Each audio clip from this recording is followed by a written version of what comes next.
Maybe we should be thankful for that. But all of that kind of thankfulness seems so superficial. An apostle by the name of Paul wrote many letters, but he loved the church at Corinth. And in that second letter that we read from, the church at Corinth, they were really struggling. They were being persecuted. And so Paul writes them, and he says, you need to be thankful. Can you just imagine when they get that letter and they say, Paul says we need to be thankful for what? And Paul, he's kind of tricky here. You got to watch him. He tells them to be thankful because God has given them so much. God has blessed you abundantly, Paul says. And they must have been thinking, really? God has blessed us abundantly? Really? But Paul says this in that letter, in those verses that we read. I love this, what he says. The one who sows sparingly will reap what? Sparingly. The one who sows bountifully will reap what? Bountifully. It's kind of amazing, isn't it? Beth and I were at a discipleship conference last week on Thursday and Friday. Do you realize in the last 10 years, the United Methodist Church has lost 2 million people? 2 million people. I think I figured out why. I may write a book on this. The reason we're losing folk is because we're so focused on ourselves inwardly that we forget God tells us to sow bountifully and we'll reap bountifully. You see, what happens when we get scared, when money gets tight, when things get tough, what do? We buckle down the hatches, don't we? And we say we need to care for ourselves. We need to take care of ourselves. And I think that's what we've been doing as the church. We've been taking care of ourselves and forgetting that we need to be throwing the seed out beyond the walls of the church. United Methodism has lost 2 million members, but I want them to come to Highlands, North Carolina, because I think you get it in this church.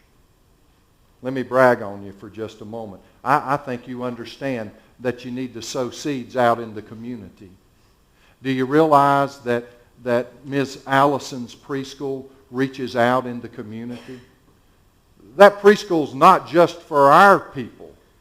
That preschool's for everybody in this community. And that's a good thing. And if you can't afford to send your kid there, guess what? We got money that we'll give you to send your kid there.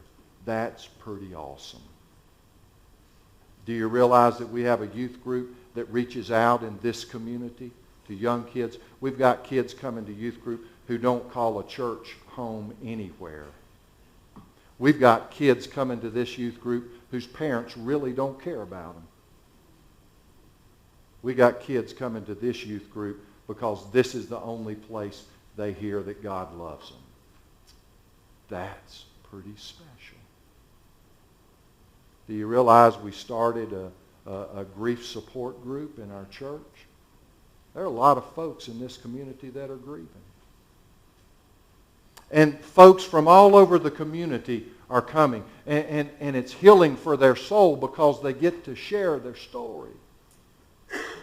You see, you've been sowing bountifully. And I'm impressed with that. I think the United Methodist Church needs to come look at you because you get that. But hang on, Paul's not done yet. He kind of sucks us in with that and says, oh, this is all we got to do to show great thanksgiving is we just got to sow bountifully. And then we wait and God will restore us bountifully. But Paul's not that shallow. Because what Paul really wants to say is, you want to talk about thankfulness? Remember who you are. God loves you enough to send His Son, that indescribable gift of Christ. You're part of the family. You want to say thanksgiving? You want to know what you need to be thankful for? Be thankful that God loves you that much that you're now a child of God. That's what Paul really wanted to say. Remember who you are. Paul, in that 15th verse, says, thanks be to God for this indescribable gift. We need to remember that. You know, the Thanksgiving after my dad died, my sister wanted all of us to get together at her house. I didn't want to go. Because my dad was dead, I didn't really care about going down there and being all happy. There was nothing to be happy about at Thanksgiving. Dad was dead. But Jamie made me go. And so we all gathered around that table, and we do the same things at Thanksgiving. My mom makes us hold hands, and everybody in my family's a preacher, so all of them talk way too much. And we're sitting around holding hands, and my mom says, let's say what we're thankful for. I thought, oh, goodness. But you know, as the day went,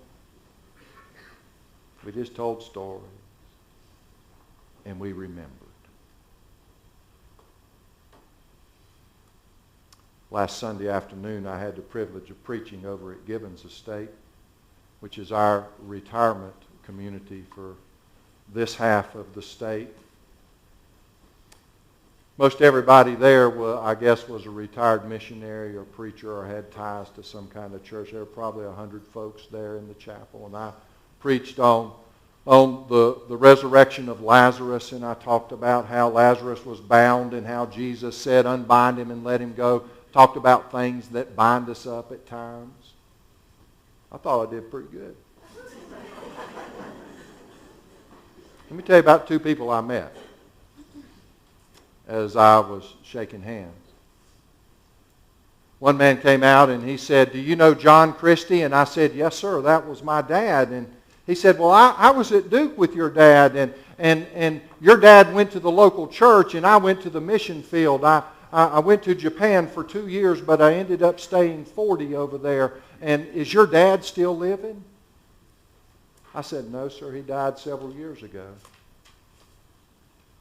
He said, boy, I loved you, Dad. Then another lady came out and she said, let me tell you about your dad. He was my preacher in Hickory.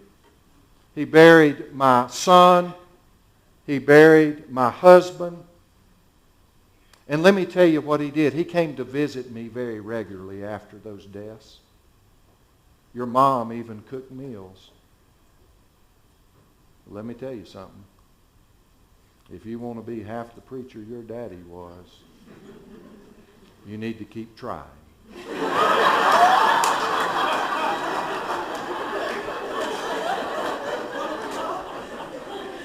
Honesty hurts sometimes. Now, why I tell you all that? Because on the way home, I remembered why I was so thankful to be John Christie's little boy. But let me tell you something. That pales in comparison to the family that you're a part of and that I'm a part of. Thanks be to God for this indescribable gift. You want to know what we should be thankful for? We're all children of God. That'll preach on Thanksgiving Sunday. That'll preach. So you know, maybe that apostle by the name of Paul was pretty smart. And maybe those words weren't just for a church at Corinth.